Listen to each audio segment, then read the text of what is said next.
आज हम अपने किचन में बनाए हैं ये गर्मा गर्म चावल और ये मूंग की दाल, जीरे और हींग से छौंक लगाया हुआ, टमाटर दिया हुआ है। देखिए ये मूंग की दाल है और ये धनिया पुदीना की अदरक की चटनी है। हरी मिर्ची, धनिया, पुदीना और अदरक, इसमें लहसुन नहीं है और इसमें नींबू और नमक गाड़ दिए हैं। और ये है मेथी और आलू की भुजिया और ये है मिर्ची की भुजिया। तो हम अपना थाली लगाते हैं।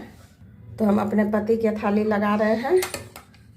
तो देखिए ये गर्मा गर्म राइस, बिहारी भाषा में भात,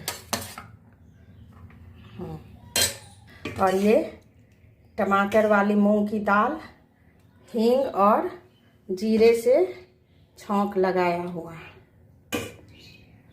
तो ये रहा दाल और ये रहा चटनी और ये एक मिर्ची फ्राई और